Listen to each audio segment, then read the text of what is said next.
Assalamualaikum warahmatullahi wabarakatuh. Perkenalkan, saya Mira Cantika Sari dengan NIM 3119109192 dengan mata kuliah Jaringan Komputer dari Universitas Pelita Bangsa.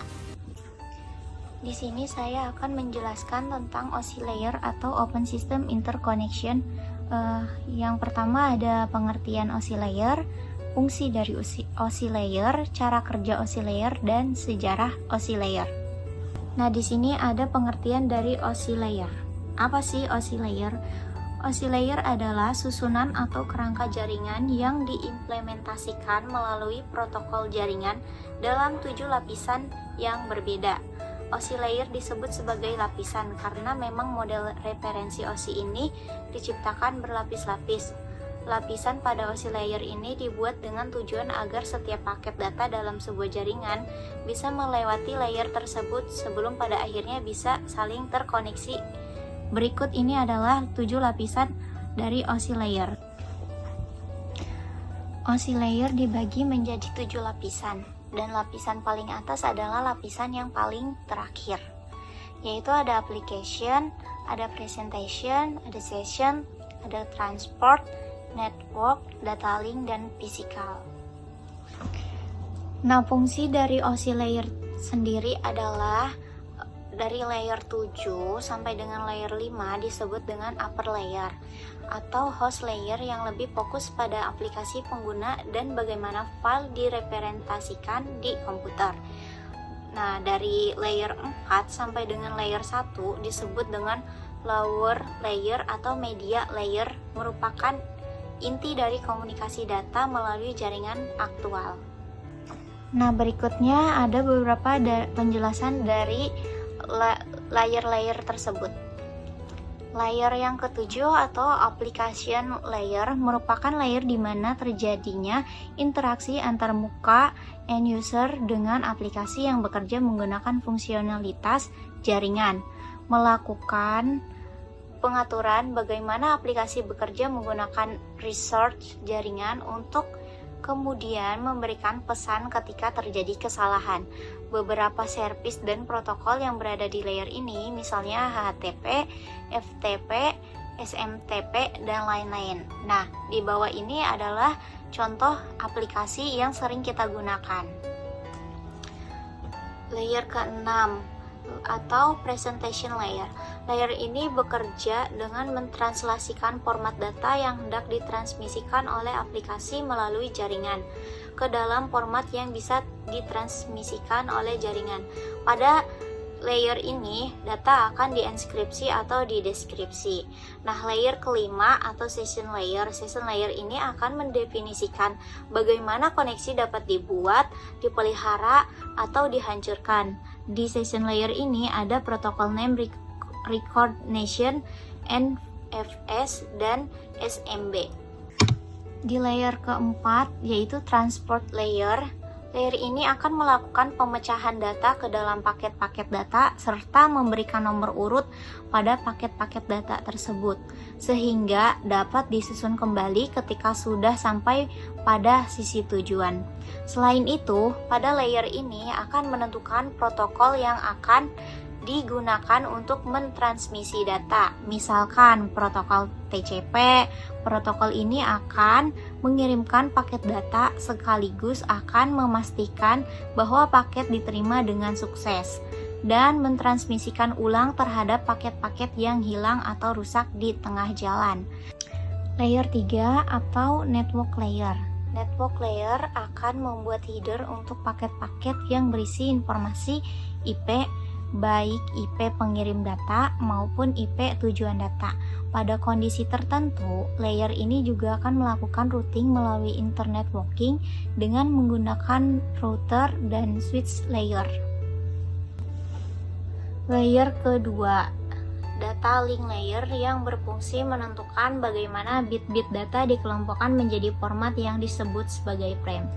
Selain itu, pada level ini terjadi koreksi kesalahan, flow control, pengamatan perangkat keras seperti halnya media access control address, dan menentukan bagaimana perangkat-perangkat jaringan seperti hub, bridge, repeater, dan switch layer 2 beroperasi.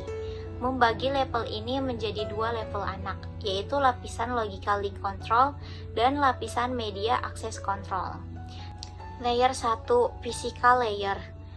Physical layer bekerja dengan mendefinisikan media transmisi jaringan, metode pensinyalan, sinkronisasi bit, arsitektur jaringan seperti halnya Ethernet atau token ring, topologi jaringan dan pengabelan. Selain itu, level ini juga mendefinisikan bagaimana network interface card dapat berinteraksi dengan media kabel atau radio.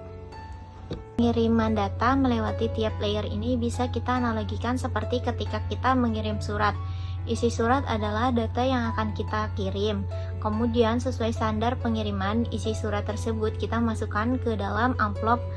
Agar surat kita bisa terkirim, kita perlu menambahkan alamat kemana surat tersebut akan dikirim.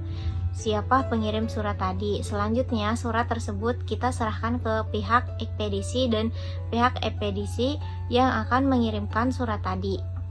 Paket header, apa sih sebuah data sehingga data tersebut bisa ditransmisikan? Ketika kita analogikan mengirim data di internet itu seperti misalnya kita mengirim pos. Bisa dikatakan data adalah isi surat tersebut. Kemudian paket header adalah amplop, perangko, alamat, dan kelengkapan lainnya. Paket header ini memberikan beberapa informasi tambahan. Jika kita bedah sebuah paket data yang ditransmisikan menggunakan IP versi 4, maka isi dari paket data tersebut bisa kita lihat pada gambar berikut ini. Yang pertama ada IP var, yaitu penyimpanan versi IP yang digunakan untuk versi 4 atau versi 6. Selanjutnya IP header like, yaitu informasi panjang keseluruhan header paket data. Minimum panjang IP header adalah 20 bit dan maksimum panjangnya adalah 24 bit. Nah, TOS ini adalah sebuah file dalam header IP versi 4 yang memiliki panjang 8 bit dan digunakan untuk menandakan jenis quality of service yang digunakan oleh datagram yang bersangkutan untuk disampaikan ke rute internet network. Implementasi TOS ini biasanya saat kita melakukan limitasi HIT di web proxy, mikrotik, atau service VoIP. 16 bit total length. Isian 16 bit ini memberikan informasi ukuran keseluruhan paket termasuk header dan data. Informasi ditampilkan dalam format byte. 16 bit identification.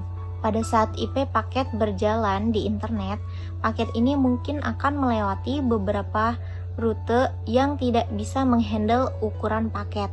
Misalnya, nilai maksimum transmission unit yang dimilikinya lebih kecil dibanding ukuran data IP. Maka, paket akan dipecah atau difragmentasi menjadi paket-paket yang lebih kecil untuk kemudian akan disusun kembali setelahnya. Parameter ini yang akan digunakan untuk fragmentasi dan penyusunan kembali. TTL, yaitu ada kemungkinan sebuah IP paket berjalan tanpa tujuan di jaringan internet. Contoh kasus misalnya ada kesalahan routing atau routing loop. Agar paket ini tidak berputar-putar di jaringan internet selamanya, nilai TTL ini akan dikurangi setiap kali paket data melewati router. Ketika nilai TTL sebuah paket data sudah habis atau memiliki nilai 0, maka paket tersebut akan di-drop atau dibuang. Selanjutnya yaitu protokol. Protokol yaitu berisi informasi protokol apa yang digunakan untuk melakukan transmisi data. 16 bit header checksum, yaitu informasi nilai yang dihitung berdasarkan kalkulasi konten IP header, digunakan untuk menentukan apakah ada error pada saat dilakukannya transmisi data. Selanjutnya ada 32 bit source IP address, yaitu 32 bit informasi sumber IP paket data. 32 bit destination IP address, yaitu 32 bit informasi IP yang dituju paket data. Option, yaitu parameter ini termasuk jarang digunakan karena memiliki panjang yang bervariasi dari 0 sampai kelipatan 32 bit. Parameter ini bisa digunakan untuk menyimpan sebuah nilai untuk opsi security, record rute, timestamp, dan lain-lain. Selanjutnya data. Data yaitu berisi data yang ditransmisikan. Nah, dari informasi paket header yang tadi, pada akhirnya sebuah data bisa dikirim dari satu host ke host yang lainnya. Dan ini adalah gambar dari cara kerja OSI layer. Nah, jadi tahapan cara kerja OSI layer itu dari application layer mengirim data ke komputer lain, lalu presentation layer melakukan konversi email menjadi format jaringan. Lalu session layer membentuk sesi perjalanan data sampai proses pengiriman selesai dilaksanakan. Nah, transport layer pengirim memecah data dan dikumpulkan lagi di transport layer penerima. Network layer membuatkan sebuah alamat dan menuntun data sampai ke tujuan. Lalu data link layer membentuk data menjadi frame dan juga alamat fisik. Nah, di physical layer, data akan dikirim lewat medium jaringan ke lapisan transport penerima.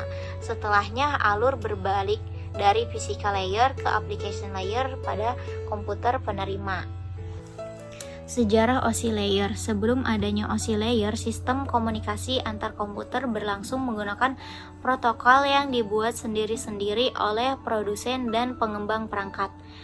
Ini membuat banyaknya perbedaan protokol yang ada, meski masih berada dalam satu jaringan. Perbedaan protokol memunculkan permasalahan dalam hal komunikasi.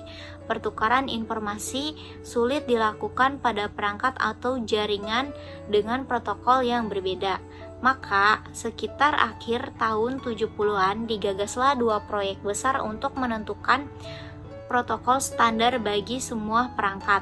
Salah satu proyek digarap oleh ISO, sementara Komisi Konsultan Komunikasi dari Prancis mengerjakan penyusunan model lainnya.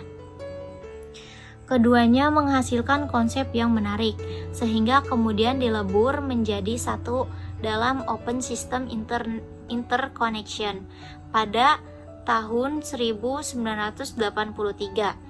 OSI layer sebenarnya dibuat agar menjadi model protokol komunikasi yang diadopsi secara internasional oleh para pengembang di bidang internet. Sayangnya hal tersebut gagal terwujud karena munculnya protokol TCP atau IP hasil pengembangan Departemen Pertahanan AS. Protokol baru ini dianggap lebih efisien dalam mengaplikasikannya. Namun, OSI layer tidak hilang begitu saja. Saat ini, protokol ini masih dipakai secara luas, terutama dalam bidang pendidikan, untuk menjelaskan sistem kerja dan hubungan antar protokol dalam jaringan komunikasi.